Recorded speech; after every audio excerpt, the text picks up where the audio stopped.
nagising si Kuneho. Tinanong niya ang ibaba ng bundok sa pag-aakalang nandoon pa rin si Pagong. Subalit wala pa rin. Sinimulan niya muling tumakbo. At nakiulat niya nang abutan niya si Pagong na malapit na sa tuktok ng bundok. Nitong nagtatatalon, paitaas si Kuneho upang unahan si Pagong. Tumakbo siya ng tumakbo ng walang pahinga sa pag-asa kung unahan niya si Pagong. Ngunit huli niya ang lahat sapagkat narating niya ng masipit na abo ang tuktok ng talumpay. Tuwang-tuwa si Pagong at hindi siya makapaniwala na siya ang nanalo. Sa kabilang banda, si Kuneho ay hiyang-hiya sa pangyayari.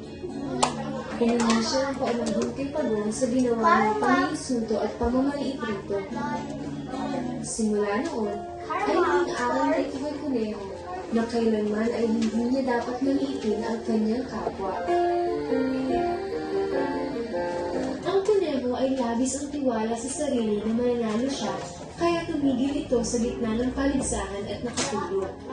Ang Pagong, kahit mabagal ay patuloy na naglakad at hindi tumigil hanggang sa dulo ng karera. Gaya ng Pagong, hindi basihan ng bilis upang manalo. Kahit dahan-dahan, basta tuloy-tuloy ay kaya mong mapagtagumpayan ng anumang karera ng buhay. Ano nga ba ang mga aral na pwede nating mapulot sa kwento nila Pagong at ni Kuneho? Una, walang imposible sa taong nagsusumikap. At pangalawa, huwag maging mayabang. Tandaan, ang taong nagmamataas ay lalong bumababa, at ang taong nagpapakababa ay siyang itinataas.